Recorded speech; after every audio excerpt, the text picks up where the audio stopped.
I think I wanted to underscore how important this is. This isn't just about public speaking. One of the ways that we think about engineering at Etsy as this multidisciplinary, multifaceted activity as different than software development. Engineering is, at its core, a social activity. Building software is a team sport. And if you can't explain and talk with your teammates in that sport of software development, then you're going to have a bad time. Engineering requires effective communication, whether it's a verbal, whether it's one-on-one, or to a greater audience. And some of the most lauded, successful engineering projects come from large groups of people coming together on really complicated topics and working out solutions to them. So I'm super excited about this topic, especially as it's the first Coders Craft for this building. So please give Lara a warm welcome. Lara Hogan. Thanks, John.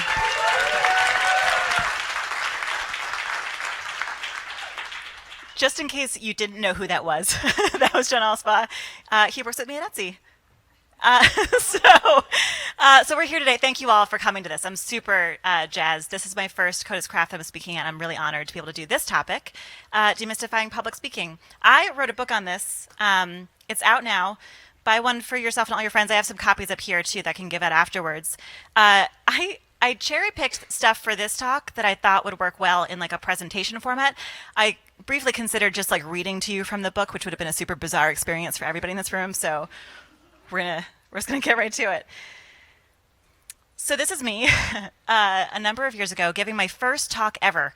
I'd never given a talk to a larger group before, especially no one in public. And literally everything that could have possibly gone wrong went wrong during this talk.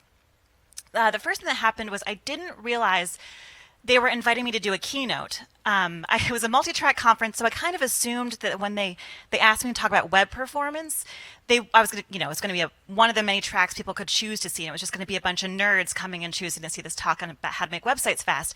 So a few days before the talk, I looked at the conference website and was like, oh no, this is for everybody. I have to like change the whole content to make this a little more inspiring, a little bit more generally applicable. Then when I was standing next to the side of the stage, I realized, so they were introducing me and they said my name, but then they started to read the bio of like a person who was definitely not me. And I had this sinking feeling of like, oh, they invited the wrong person. Like who did they think that I am? Why am I here? Look at the pain on my face. It was really bad. I thought that a person who was asking a question about GIFs at the end was making a joke, so I laughed at them. They were not joking. But they forgot to turn down the lights, and so you couldn't even see any of the text that was on the black background. It was absolutely the worst talk I've ever given. But that wasn't the end. So I kept going. I made it through that talk, and I made it on to, keep on improving and getting better at public speaking. And I've had the privilege of giving lots of talks now, and I've learned a lot about what it feels like to be in a spotlight and say some prepared words to some people. But I want to highlight a little bit of what John was just saying, which is that public speaking isn't just about conference talks. I'm going to be using a lot of examples about conference talks in this talk, but frankly, it's any moment when you have that spotlight on you and you have to say some prepared words to some people. These skills that I'm using to not just fall on my face while I'm talking to you right now are valuable when I'm leading a meeting at work, or when my boss asks me to talk about what I'm working on, or when I'm talking about my code in a code review meeting. There are lots of different places where we have a spotlight on us, and we have to think about some words that we want to say and hopefully make it through that without like being reduced to a fit of giggles or puking on ourselves, right? You do these things already. They are an enormous part of our work in this industry. So think about what circumstances you already have in your daily work life where there's that spotlight on you and you need to say something coherent. Most of us get nervous when we're in that spotlight. I'm going to guess that the majority of the people in this room get a little anxious when they think about public speaking. The Chapman University on American Fears found that public speaking is our #1 fear, more than heights or spiders or death. I put out a survey on Twitter and I asked folks what in particular they feared about public speaking, and the spectrum was huge. My particular fear about public speaking is about tripping and falling on my face. I cannot help but worry about it before I get up on stage. But I know now that's not what everybody fears primarily about public speaking. So I'm going to read out some of the fears that people shared, and I want to see if any of this resonates with you. I'm afraid of the sound or pitch of my own voice. I'm afraid of my heart racing and therefore getting out of breath quicker or getting tongue-tied. Of people judging whether I'm dressed appropriately. Of being judged for being fat, not on what I'm saying. Of needing to pee while I'm talking. I'm afraid of elegantly explaining something that is actually wrong. I'm afraid of showing that I'm ignorant about something that I thought I was knowledgeable about. I'm afraid of getting a question I can't even begin to answer. I'm afraid of not being impressive enough, that everything I say becomes so messy anyone can refute it, that no one learns anything and the people who I'm talking to are starkly aware of it. I'm afraid of being exposed for the fraud I have always felt like. I promise you, everybody who you see confidently get up on stage and give a presentation still fears these things. No matter how polished a speaker may look on stage, I promise you they had butterflies before giving the talk. There's this great quote from a renowned speaker, Eric Meyer. He says, 100 public talks or more and it's still not easy. I'm not sure it will ever be easy. I'm not sure it should ever be easy. Every speaker I know feels pretty much exactly the same. We don't all get the same nervous tics, but we all get nervous. We struggle with our fears and doubts. We all feel like we have no idea what we're doing. So throughout this talk, I want you to keep in mind, what is it that's holding you back during these spotlight moments? Take a moment and think, what is it that I'm afraid of? And to help you get there, I'm going to walk through different ways you can prepare your words and yourself. My goal is to help you reduce those fears and get you ready for any spotlight, whether it's being on a physical stage like this one, or talking to your team, or just having a really important one-on-one conversation. We are not going to talk about what it is to write a good presentation or slide deck. We're going to focus on what will help you prepare you as an individual for the spotlight. I'm going to talk through some tactics that will work for different people. Some of these I do myself and it works for me. Others just wouldn't work for me. My hope is that you'll walk away with something that resonates for you and what it is that you want to try. I'm also not going to ask you to sound like you're giving a TED Talk. I'm not going to talk to you about public speaking rules because I think that having a homogenous group of speakers isn't the point. I want to help you learn what you bring to the table, right? Your expertise, your fears, your insights, your strengths. So there's a lot more to be said about public speaking that I cover in the book. And today I've just chosen a few topics that are relevant for anybody in any kind of spotlight. We're going to talk about finding the right words to say and how to practice them. We're going to spend a lot of time talking about feedback because it's crucial and not just for these spotlight moments. Then we'll cover how to prep for your spotlight moment and how to celebrate it. All right, so this is the section for people who, when they thought about their fears, figured out that they were afraid of not getting your points across or being boring or rambling. Creating a solid structure for your content is the best way to guide your audience through your topic. Structure helps set expectations for what's next, helps strengthen your arguments, and helps keep folks not fall asleep while you're talking to them. It also helps you give you a foothold if you lose your train of thought. I got to tell you how intimidating it is to give a talk about public speaking. I have to be okay at this. And this is going to where it's going to start getting really meta, right? Because you're going to pick up on stuff that I'm talking about that I'm actively doing on stage and probably look at other speakers the same way. All right, so first up, please set expectations for whoever it is that you're talking to. When we get nervous, we often try to just jump right into what it is that we're trying to communicate. But it's important to set expectations about why you're there in that spotlight. Even before you jump into your narrative structure and thesis, make sure it's clear to the people who you're speaking to, the people in the room. What are you going to cover? Why is this important to you or to them? What do you hope they're going to walk away with? By setting those expectations up front, your audience, no matter how big or small, will be primed for what you're going to say next. You'll open up their ears and their brain, and maybe even make it easier for your information to land. You want to think about that structure, right? This could look like telling a story to get your point across, or a thesis statement followed by a bunch of supporting arguments. Most of us have written a 5-paragraph essay in our lives. This is the same kind of thing, right? So once you have the main nugget that you want to communicate, think about what you're going to need to back it up and make it land. So when I've got a prepared thing to say, this is the structure that I like to use. I start with a landscape, right? So here is what exists. then my analysis of it. Here's what I see about that landscape I just told you about.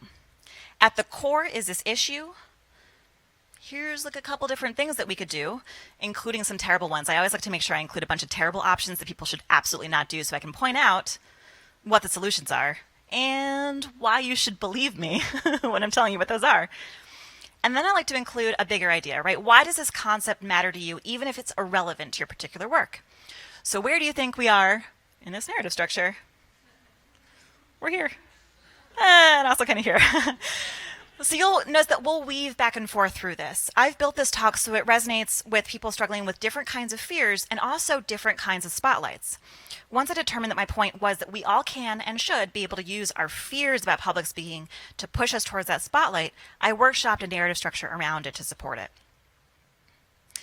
And once I had that basic structure nailed down, I iterated on my narrative to make sure it wasn't just a dry list of information.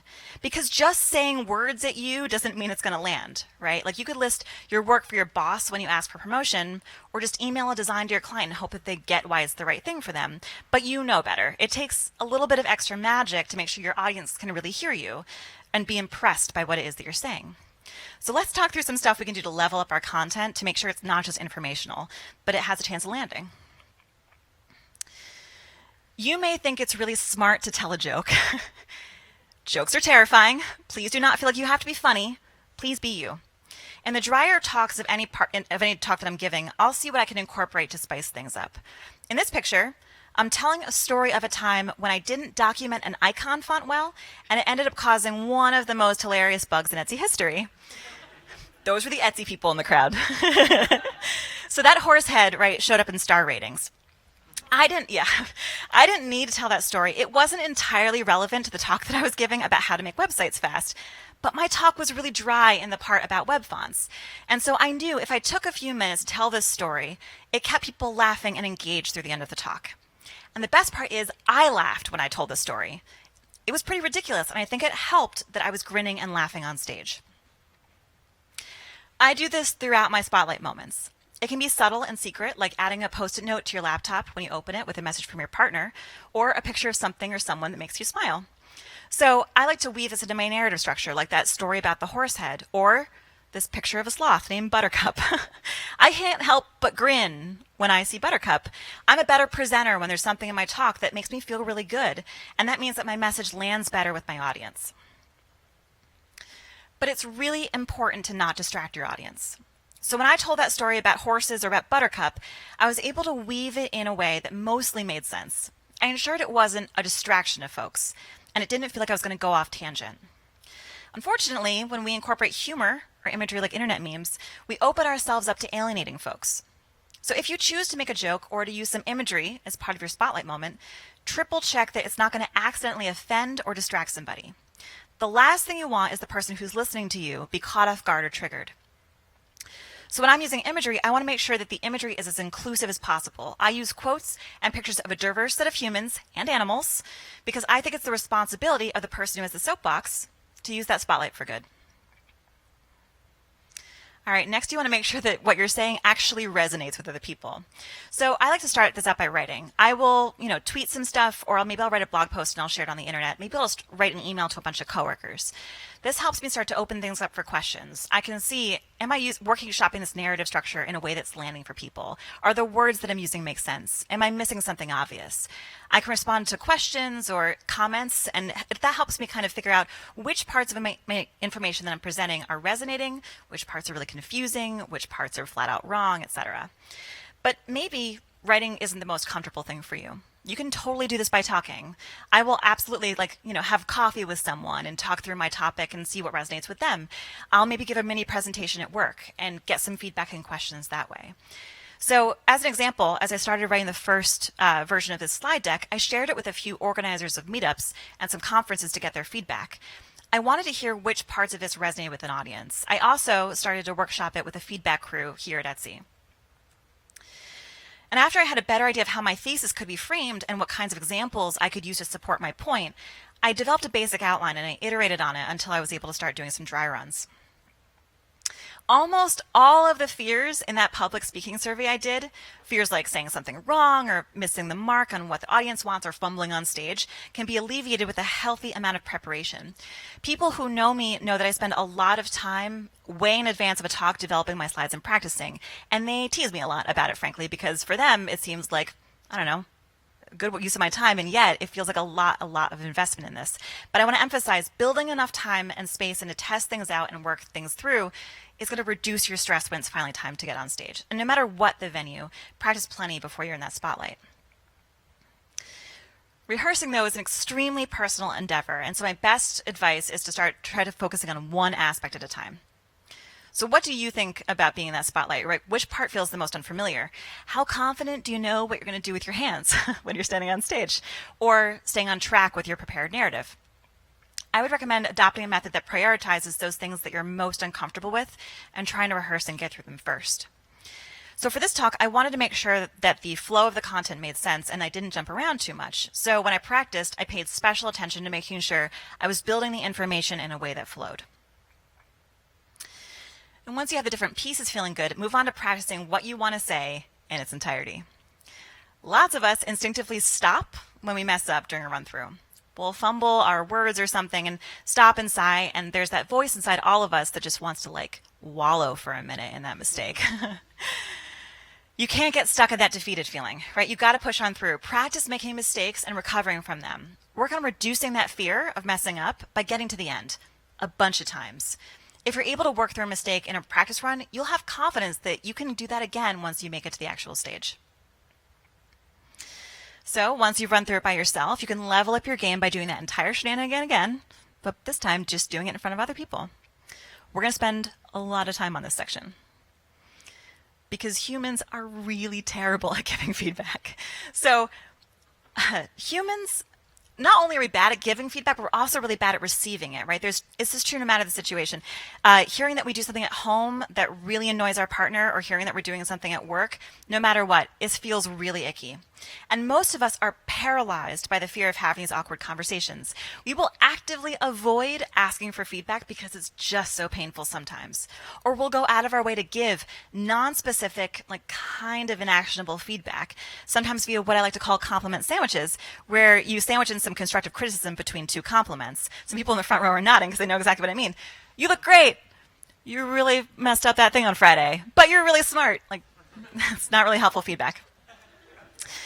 So in this next section, I want to help encourage you to overcome that fear of asking for feedback and help people who you're asking give you actionable, specific, concrete feedback. I'm going to keep on using this example of giving a conference talk to ground this in specifics, but I promise all of the stuff on feedback will help you in many different areas. All right, your feedback crew is incredibly important. Pick from your coworkers, your friends, other peers. I'd like to limit it to 3 or 4 people, at least at first. It's helpful if you know that these people are relatively good at giving feedback, or if they share similar context to the audience you're going to be eventually speaking to. Don't just pick people who you know are going to give you compliments, because that's not going to be all that helpful, right? Just having inactionable, unhelpful feedback is not what the point is. So the obvious choice to get feedback is in person, right? But if practicing in front of people is less than comfortable, but you'd like to get feedback on narrative or word choice or some other non-body language stuff, consider recording a dry run privately and then asking for asynchronous feedback from your feedback crew. My coworker practices alone, records his talk on his computer, and then sends it to others to get their thoughts via email. This lets him dedicate time and space to each of those different parts, right? Actually giving the talk and thinking it through, and then a different brain space for actually giving or receiving the feedback. So if you choose to practice your words in person, this is your chance to gather nonverbal feedback and practice reading the room. This is a photo of 2 audience members during one of my conference talks. I really hope that you all feel as engaged right now as they look. I really wish I knew what I was saying when they were this intrigued by it. So as you're practicing with others, watch how people respond, right? Do they laugh? Do they lean towards you? Are they nodding? Do they look confused or distracted? The first time I gave this talk at Etsy to a group of my coworkers, one of them fell asleep. That was really helpful feedback, right? I really appreciated that. You start to develop a spidey sense about which stuff should be further workshopped. And by the way, before I move on, this slide image is really sneaky. Remember my advice on putting in some information that'll make you smile as you're going through? This picture is from 2 years ago, before I knew either of these two very well, but these guys ended up being two of the most important people in my life. So this slide really makes me smile as I'm going through. So it can be nerve-wracking to request feedback, let alone as something as personal and anxiety-inducing as public speaking. It's key to set expectations for your feedback givers up front and prepare yourself to absorb those notes. Do the same for your feedback crew. Give them details about the point you want to make, who your audience will be, and what kind of feedback you're looking for. These are just a few examples of the kinds of things you can ask your crew to think about as they're listening to you practice. By priming their brains ahead of time and cluing them into the kinds of feedback you're looking for, you'll both equip them well to make sure that you get the feedback you're looking for, and you prep your own brain for being prepared to receive that feedback. Limiting surprise is definitely one of the best ways to go about receiving feedback. This is because you need to prime your own brain to hear stuff. So after the run through, thank your crew and take your moment to shift your brain into feedback receiving mode. Let your crew know how you'd like to receive their thoughts and when. Maybe you're energized from the practice talk and just want to high five and get right to it. Or maybe you're a little drained and you're not ready for feedback yet. It is totally okay to request comments separately and in different medium. You can ask people to email you directly or set up an anonymous Google Docs form or something. Whatever makes you feel most comfortable and equips them to give you the right kind of feedback. Because remember, they want to help and support you. And as an aside, when we're talking about prepping our brains, I want to call out one useful tip that I've picked up along the way as I've given people feedback. It's called the micro yes. So if you want to give someone feedback, either in a prepared setting or just randomly, one way to make sure that their brain is open is just to ask them, hey, is this an okay time to give you some feedback about something? They'll say yes, probably. Sometimes they won't, but that's also a good sign. But most often they'll say yes. And that yes actually triggers a physiological response in their brains. It makes them way more open and ready to hear whatever it is that you're about to say. Getting that micro yes just primes us in the most subtle way to absorb those words. It truly works. So have you ever had someone tell you, you did a great job? It feels good for a second, and then you start to wonder but what specifically was good? What should I keep on doing better? Was there anything I should do differently? And we often won't say that. We'll just kind of absorb the generic compliment and move on. But what we crave is feedback that's actually going to help us grow, something to make our message land or to help us have more of an impact, or to know specifically what it is that people value about the thing that we just did. So let's talk about how to get that kind of feedback. A company called Life Labs developed a way to think about feedback that uses suits of cards. So we're going to talk about positive, really happy things, and negative or constructive things. And some can be general and some can be specific. So hearts is feedback that's positive but not specific. I really liked your talk. It's a heart. Diamonds are feedback that's positive and specific and actionable. So I thought your talk was funny, especially that joke about frogs. There's no frog jokes in this talk. Clubs is feedback that's negative but not specific or constructive, right? I thought your talk was boring is a club. But spades is feedback that's negative but gives specific suggestions. So my mind started to wander when you described the technical changes. Could you include screenshots or something other visual to help keep the audience more engaged? This is great shorthand for getting the kind of feedback that you want. Explain these to your crew and ask them for diamonds or spades. Part of what makes diamonds and spades feedback so valuable is that focus on the actionable item. It gives you something specific to respond to. So if your feedback crew is starting to share hearts or clubs, ask them open questions to turn that feedback towards the concrete. So can you help me understand why I should include a code sample? Or what specifically about that felt boring? Or how can I make this more powerful? This may be strange to hear at this point in the presentation, but not all feedback is valuable and not all feedback needs to be incorporated. Hopefully you've cultivated a feedback crew that you can count on to provide thoughtful and honest critique. But responses are also subjective. Everyone has their own opinions and style. Sometimes feedback is more of a reflection on the feedback giver than it is on the feedback receiver. And you know best what it is that you want to say and whether you'll feel comfortable delivering that information when the time comes. There is a chance that your public speaking moment, even if it's to a small group, will involve responding to surprise questions. In this setting, I'm going to be doing Q&A at the end, so I'll need to think on my feet as I answer your questions. That might happen for you too, your clients or teammates or whomever.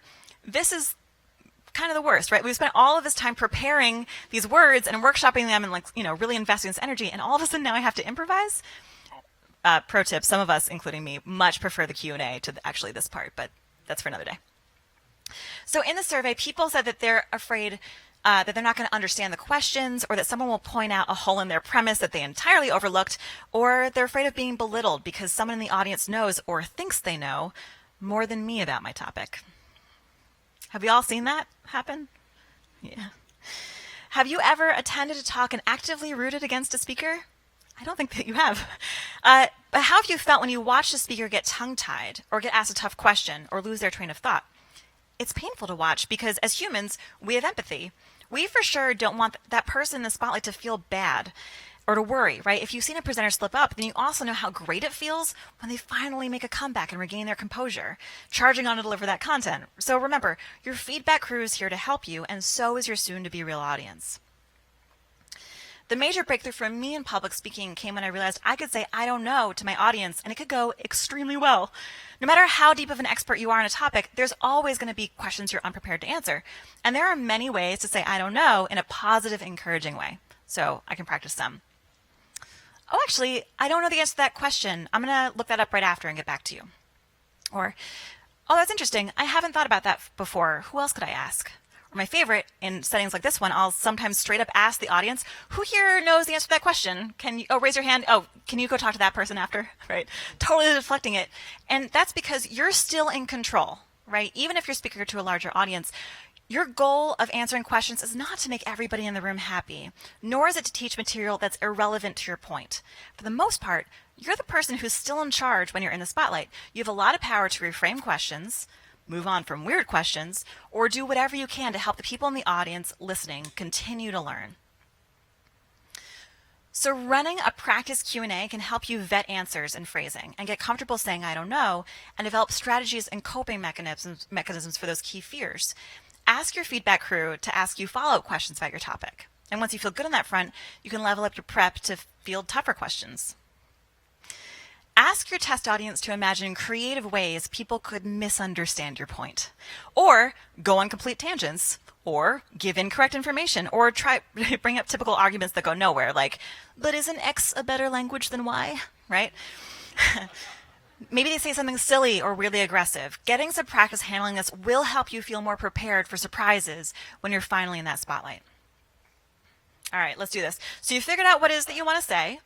You found your groove in saying it, maybe practiced a bit, and hopefully gotten some feedback that'll help make sure your language and speaking style is even more impactful. That last leg of our journey is to help figure out which bits of our environment we can tweak to set ourselves up for success. Think about what clothing you can get into that mindset for your moment, right? What would make you feel like a superhero? What could you wear that will help you feel the strongest, most secure, and grounded while you're in that spotlight? What I'm wearing right now makes me feel like myself, but like a slightly dressier version of myself.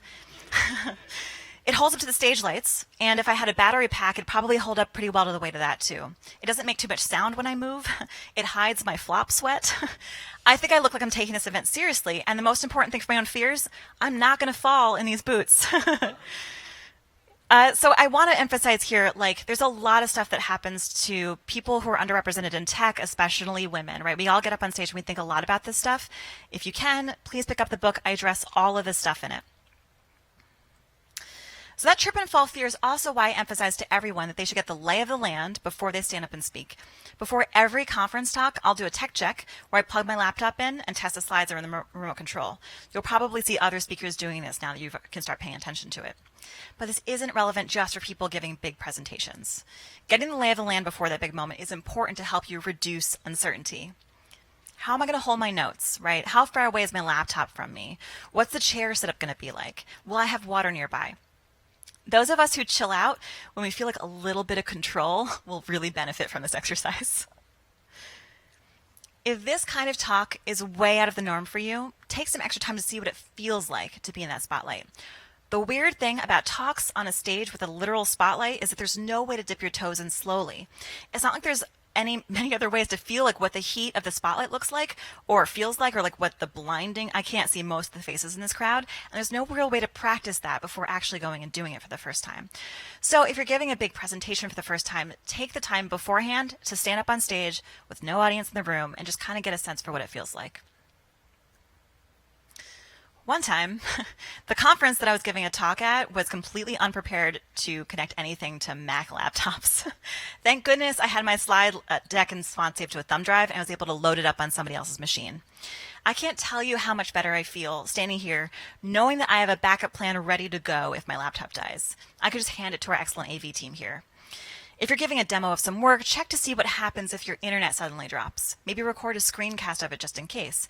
It's way better to feel like you're prepared and not need it than to go without and worry about it. So who here saw me a few minutes before I went on stage? Did you see me power posing? Starfish, Superman, right? There's physical positions that you can hold with your body. There's a great TED talk on this that change the chemical balance and makeup of you that way you feel a lot better when you're on stage. Again, this TED talk is amazing. Half of the people in the study that they talk about before a job interview power posed and half didn't. And the people who power posed did a lot better on their job interviews. So please find a corner, find a bathroom stall, go behind the scenes and ready yourself for that spotlight, whether it's looking ridiculous like I did beforehand or just like psyching yourself up. Do whatever you need to do to get energized and to center yourself. Then go do it. All right, so I'm up here. I'm doing this. I hope it's going well. I know which parts I've kind of stumbled through and I've gotten a better sense from you all which jokes are landing and which ones are not. All right, I'm thinking a lot about how I'm going to handle these books after the talk, and I'm really praying I turned off my phone and no one is trying to call me. It's not going to buzz too loud. Otherwise, I'm feeling okay. All right, let's talk about what happens next. So after the spotlight moment, take a big deep breath. Let out that breath, give a cheer, and ride that adrenaline high. Your primary work is done. You've delivered your prepared words. Maybe you answered some questions. You probably didn't puke on yourself. And now it's time to just, applaud yourself and move forward. Do what you please. Some people enjoy celebrating with other people. I personally love hiding up in a hole, somewhere else, far away from people and just thinking about how it went. So I will be here for a little bit afterwards to answer key questions, but then you're not going to see me around. Because the thing is, this won't be the last time you say something prepared to some people, right? After you say the thing that you wanted to say, and maybe after you've answered some questions, it's important to gather some feedback, even if it's just from your own gut, to see what you could improve for next time.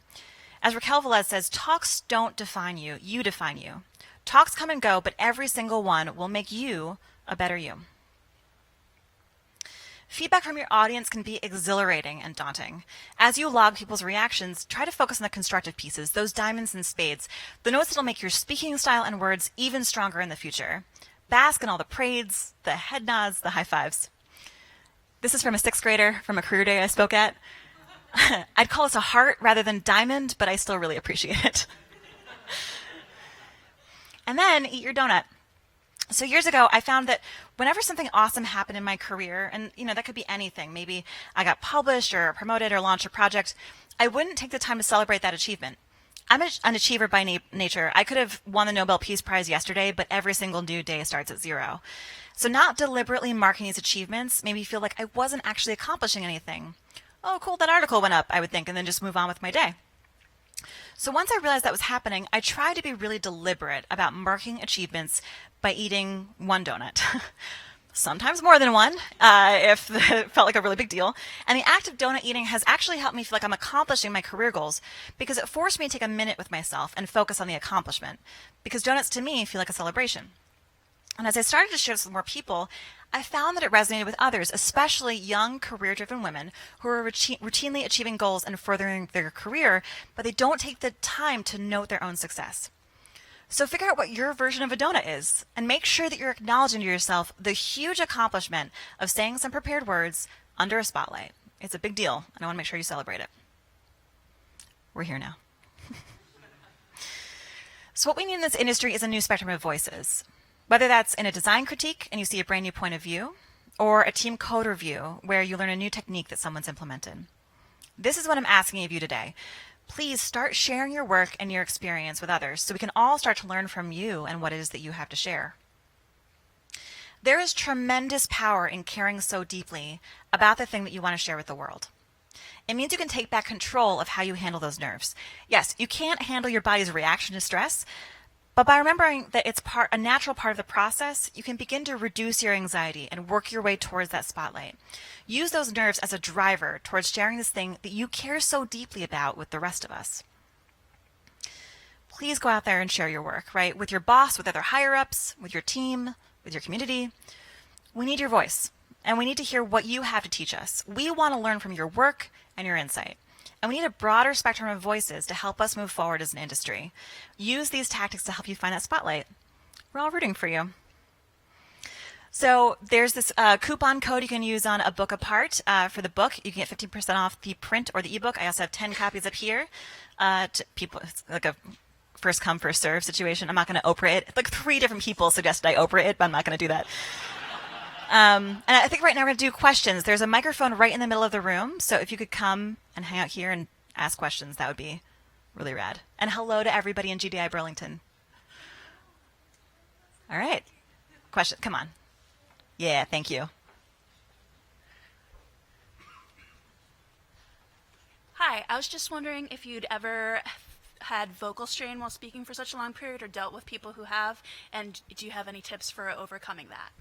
Vocal strain's a really hard one because in my experience, it often happens when I'm sick, and so I haven't prepared for it when I'm traveling, which means like more often than not, I'll get to a new conference venue and then have to figure out where the nearest Rite Aid is, which is a problem.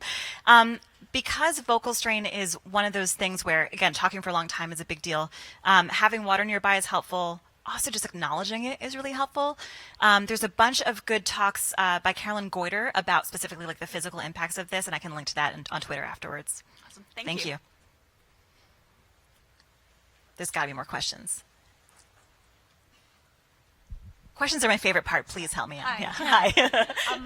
So I went to a couple Toastmasters public speaking class, and there was one time that I did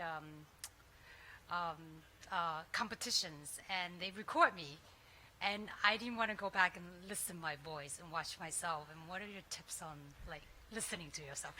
Who in this room has given a talk and there's been a recording of it and you still have not watched that video? Yeah. See, I love the sound of my own voice, so I have no problem with this.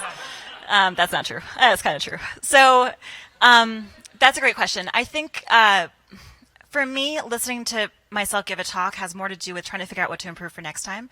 So I'm not trying to judge myself on how I've done. It's more like I kind of just forget everything that happens until I get off stage. So it's really helpful for me to go back and watch it because I know I don't have an accurate representation of how I did until I'm able to go back and watch it. A pro move, though, is to get someone else to watch it, like someone who you value their feedback. One individual who you can trust will just give you the diamonds and spades after watching your video. Yeah.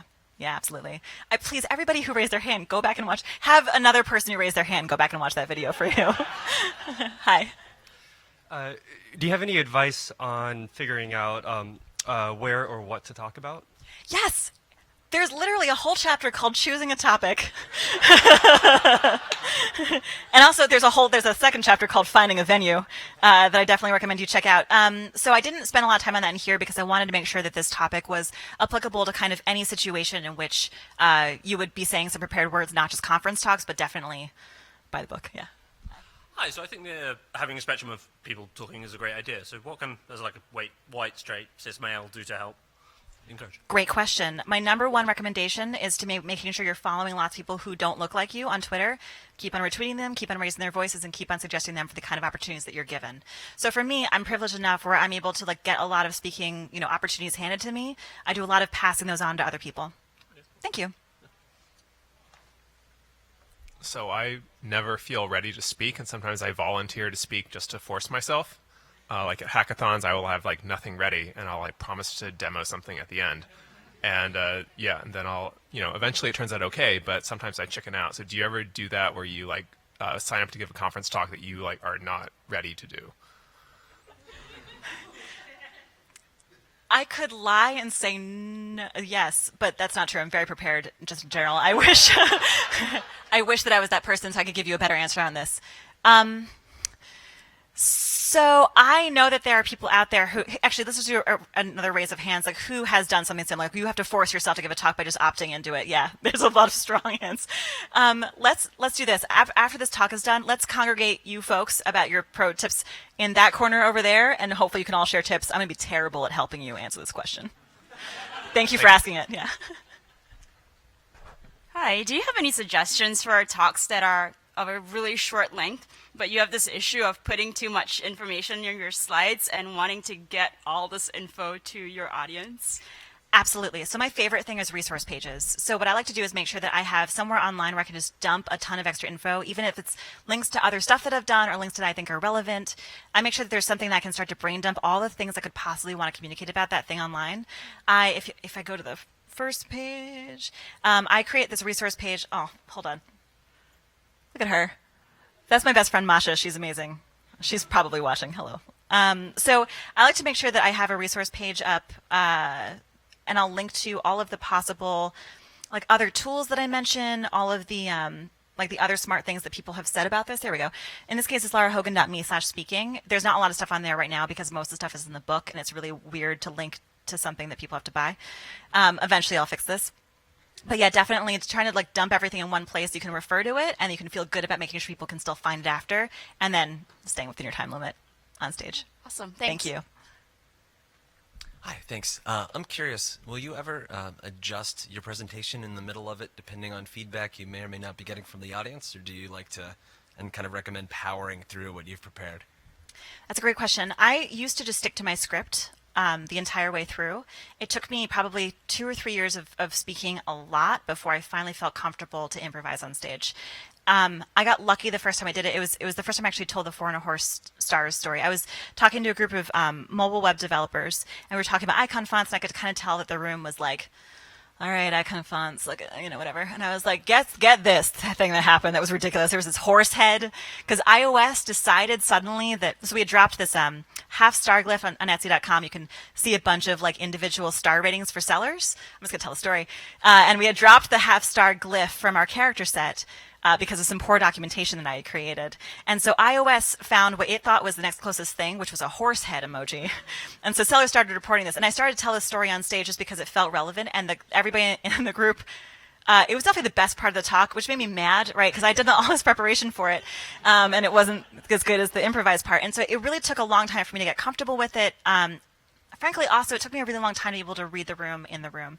So especially for the first few years, I couldn't see individual faces. I couldn't hear anything that was happening. I would, again, just, like, totally blank out and, like, be off stage and be like, oh, I guess that happened. It took a lot of practice before I even had, like, the brain capacity while being on stage to kind of read the room. There's in the chapter on iterating on your talk, there's a lot of stuff specifically on this, on how to read the room, how to start using your spidey sense to read the audience and all that. Thanks for teaming me up for primping my book. I appreciate it. Do you have any advice on giving a technical talk to somebody who is non-technical that you keep in your group that you want to sort of practice with them, but they don't have the technical experience with that? Totally. I think that one of the mistakes that we often make as engineers or people who feel technical is assuming that people who are listening to our talk or just are the words that we're saying just don't get them. I got lucky in figuring this out only because I started to bring my mom to some conferences. My mother's a Methodist minister. She's a public speaker, right? She gets up and talks every single Sunday.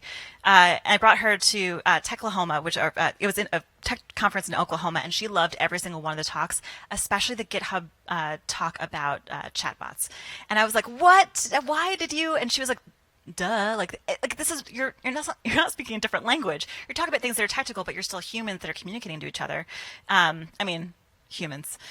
But yeah, I think that what you can do first and foremost is do it the way that you would talk to anybody, like who you wouldn't have this concern with, and then ask a lot of questions, right? Put on your inquisitive brain and be like, cool, what parts of that made sense? What parts of that do you have questions about? I think that it's going to be better to assume that they get it all and let them talk to you about maybe parts of what you're saying that could be workshopped for a different audience. I'm never going to say less technical or non-technical. Thank you. Hi. Do you have suggestions or advice for shifting gears from more classroom-based or workshop-based speaking opportunities where you're interacting with your audience to opportunities where you're on a stage talking in front of a larger group of people, doing all the talking yourself? Totally. It's a very different experience. In the book, I talk about giving workshops, but I think a lot of it has to do with the way that you prepare yourself for how you handle either quiet moments, gauging audience participation and how lost people are or aren't, making sure that there's lots of time for people to be asking questions and interacting with you, doing a lot of dry runs to make sure that everything that especially if you're doing something on a computer, is going to be easy and accessible and like intuitive for people. It's a lot of preparation to make sure that you have a game plan as you're going through and doing this stuff. In terms of adapting a talk that may be like up in front of people to a talk that may be like more interactive based, I think probably just practicing and workshopping is going to be your number one first step. I'm going to keep on thinking about that too and maybe tweet some stuff. Thank you. Thanks. Hello. When you're giving a talk and you have a feedback group, it feels like it could be easy to get them from like spades and or hearts and clubs to spades and diamonds. But how do you get that feedback from people who are not in a feedback group but who have just seen you speak, or do you? Meaning like you've given a conference talk and you're curious how it went? Yes. Oh, okay, cool. So so every event kind of does this differently, right? Like I don't think that there's a page for this Coders Craft event where people can submit feedback, but for some conferences there are. And if there's like no feedback mechanism for a given event, I like to ask the organizers, like, what did they hear afterwards? What did they hear in the hallways? Sometimes organizers will collect anonymous feedback just in general from audience members, and so they're probably your best like first step if there's not an automated loop. Cool. Thank you. Yeah. Thanks, Stephen. Hi.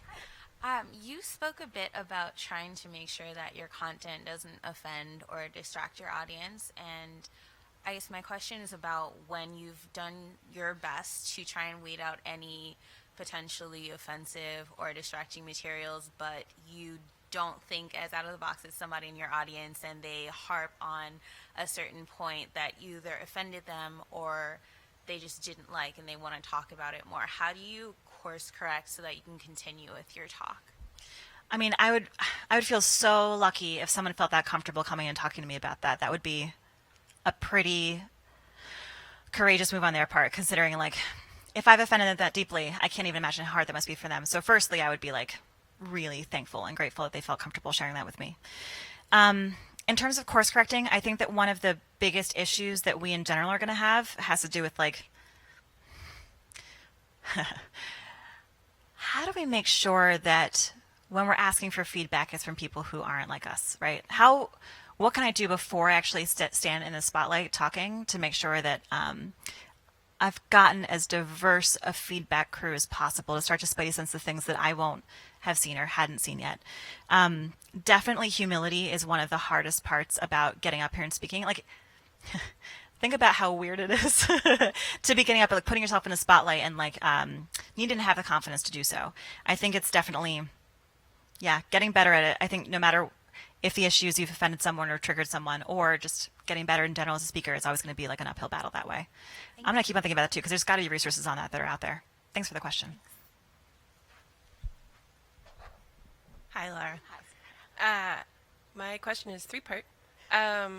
Have you been involved in other types of performance, like in front of people, not web performance?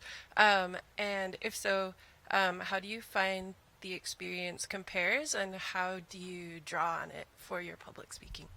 Thank you for that question. So I've also played music in front of people. I find them to be completely different experiences. One of the people who I have historically played music with on stage has told me that he feels a lot more comfortable playing music in front of people than public speaking. For him, they feel like apples and oranges in terms of like the fear factor. For me personally, when it comes to drawing on that experience, it has a lot to do with its light. So here, I can actually see your face now. But the experience of like being up there, getting through a song the whole way through, has a lot to do with like what's happening in here, and like focusing and telling here. And like, it's actually pretty similar, right? Like I'm reading my notes, I'm like kind of measuring the crowd. I'm like, sometimes if I remember to gesticulate over here-ish. And that has a lot to do with what's happening here. And for me, the common factor is like how blind I am and how, numb I go. Thanks, Sarah. Thanks. Hi, Lara. Hi, Maggie. So how do you avoid getting bored when you've given the same talk or a similar talk multiple times? So for me, I got to say that like I'm a weirdo about this in that I love giving the same talk for years and years and years and years and years. I don't get bored with it because for me, giving that over and over and over again means that each time I'm using less brain capacity to focus on what I'm doing, and it gets more like audience reading or more improvisational. So for me, like the work changes as I get more and more comfortable giving a talk over and over again. That's different for everybody. I know some speakers who never want to give the same talk twice, for many reasons, right? It can feel disingenuous. It can feel like you're not optimizing it for the crowd that's in front of you. And I totally get that. For me, I can't even imagine it getting boring.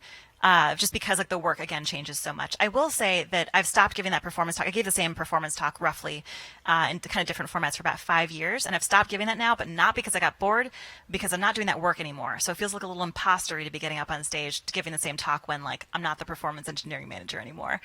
Hence why I wrote this. Like I felt obligated to have a new topic to talk about. If I could, I would give that performance talk for years to come. Yeah. So do you have any advice on staying focused while giving a talk, especially if you practiced it a bunch of times? Because I find that, like, even if it's a long talk, that I start out strong, and then I'm like, what am I doing with my hands? Like, is anybody paying attention? It's like, what do I do? So do you have any advice on how to stay focused? Yeah, for me, it has to do with as I'm practicing. So like when the person fell asleep during my first practice run, I took a note to myself where that was. And so each time I'll give a practice run, I'll start to be able to remember like which parts feel drier. I'll either change the visuals, tell a different story, like try to incorporate something that will hold the audience's attention, because that will help them hopefully pay more attention to it. When it comes to me, I write in notes for myself about breathing, clicking, because if I have animations, or like otherwise just like smile, right? So that in my notes, I'm actually giving myself a reminder to like stay engaged where I am. I have a lot, you won't know this from looking at the slides, but there's like a lot in these slides that are reminders to me about what to say, which is again really helpful for holding my attention throughout a talk, yeah. But definitely different sets of scene for everybody. For me, the first few minutes of the talk are the hardest because I'm not engaged yet with anything that's happening. I'm just like in shock mode. When I finally hit that 5 minutes, then I've hit my stride for the rest. But yeah, everybody's different. Hi. So I find that like in the tech industry, there can be these funny pressures of like this kind of feeling of an obligation to have a Twitter following, like have a personal brand, maybe do some like open source, and sometimes be a thought leader. Speaking, yeah. What's that? Be a thought leader. Yeah, be a thought leader. And sometimes I think public speaking can feel like one of those funny obligations that you feel like you're supposed to be doing, but you don't necessarily like feel it yourself. Do you have advice for people who are feeling this like, I should be speaking, but I don't know why? Totally. I want to say there's like two possible reasons why that could happen. I think that there are places where people feel good about pushing themselves through. It feels like a challenge that they should overcome personally, right? Like I have a friend who gave his first talk this summer because he said, this is something I want to prove to myself I can do it. It feels horrible. I don't ever want this ever again. He did it once, and that's cool. That's like one reason to like not just overcome that fear, but do that horrible thing. The second thing is like, don't do it. There should be, I really am against the idea that in order to be a productive member of this tech industry, you need to be open sourcing or public speaking or writing or thought leading in any, or like, have Twitter followers. It has to be possible for us to all be productive members of this society by contributing in the ways that are most valuable to us, that match our skill sets, that are meaningful ways that we can contribute that don't look like everybody else's. One of my big fears about like this whole thing, one of my major fears about writing this book was that it would come across like I think that I'm really good at this. This is not about the spotlight moment necessarily for a lot of people, and I think it's really important to remember that just because you're not on stage in any of those kinds of ways doesn't mean you're an awesome, helpful, contributing member of this. So yeah, I don't want anybody to walk away with the message that like you need to be public speaking. Also, again, like we all do this, and like we already do this in our work, right? Like we're already having spotlight moments where we're saying prepared words to some people, and again, hopefully not puking on ourselves. So let's remember that like public speaking comes in many forms. So my question is less about sort of conference speaking, more about day-to-day, and I'm really hoping there's a chapter in your book about this. But you speak a lot about being a woman in the industry, and I'm wondering if you've ever had issues with tone. So I feel like a lot of women that I've worked with and myself, you get a lot of the idea that you're being aggressive if you're challenging ideas, and I'm just wondering if you've ever come across that kind of thing, and do you have any sort of tips to make sure that you don't, like, those nerves don't translate in the incorrect way? I'm not going to ask all the women in the room who have ever gotten that feedback to raise their hands, because you all have. I have. I wrote a blog post a little while ago about getting unsolicited feedback about my tone for a conference talk. I gave a talk much like this one. It was about 2,000 people at a conference. I thought I did a fine job. I actually am really proud of the talk that I gave. And I started throughout the day getting feedback from strangers who would come up to me and say something like, I really loved your talk. Your content was A+. However, your tone, it was too rehearsed. It felt too practiced. It felt like a school teacher. It felt snoozy. Some people said I was too articulate. And that really blew. Like, it didn't feel good. I took it very hard, especially the first week or so afterwards. I did a lot of talking and thinking about this with other people. I've written about this. Obviously, there's a lot of stuff written about this topic. There is stuff in the book about this as well, so definitely check that out. But I will definitely say that not all feedback is about the receiver as much as it is about the giver, right? And we need to remember that. There's like, I wish I could give a whole another hour-long talk on just this topic. I want to emphasize to the people in the room and the people who are watching the live stream that there's a whole community of us out there to make sure that we are supporting each other, to make sure we're giving spades and diamonds feedback, that we're going to make sure that we're going to help you level up your career, make sure you're the best that you're going to be. And you will get others' feedback like that, and we're going to hopefully help you combat it. So please lean on your network. Please lean on the allies who can support you. And please remember that there's those, like, please tweet at me anytime that happens to you. I'm happy to help you be there and be like, yeah, that's not valuable feedback. You can just discard it. What kind of outcomes are you looking for? Like, what makes you think that a talk worked? There's a whole chapter in the book about metrics of success. That's a great question. So for me, that laugh that I just got is probably my biggest metric of success. For me, standing on stage and making sure that people are engaged makes me feel like the content's landing. I will also measure success in the weirdness of questions that I get afterwards. People will often not feel comfortable standing up in front of a microphone to ask a question, but they'll come up to me afterwards. And like the kinds of questions I get will be a pretty good indicator of whether or not what I was saying made any sense at all to anybody. That's my metric. I think that is the last question. Nope, one more. Hi, yeah. My name's Nee. So sometimes I find myself really passionate about certain topics. So when it comes to Q&A sessions, I can find myself rambling. And in the middle of my ramble, I'll realize that, oh my gosh, I'm just going on and on and on here. But what advice do you have to stop yourself from rambling without feeling awkward or making the situation awkward? That's a great question.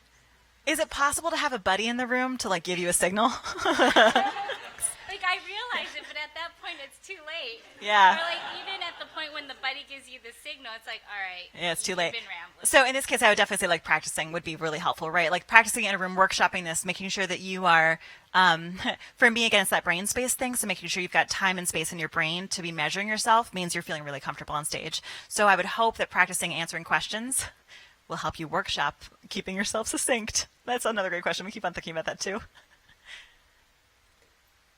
Did I see that there was someone staying there with a computer with more questions, maybe? Am I making this up?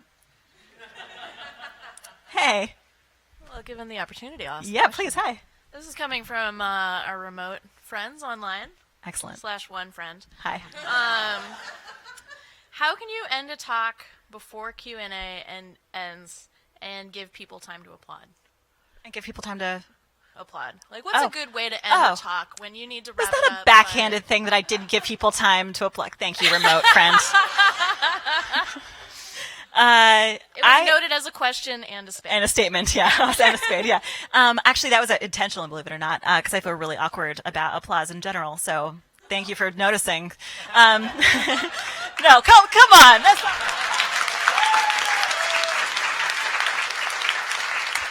Did that happen in the remotes channel? Because I'm going to have back scroll and figure out who that was afterwards, yeah.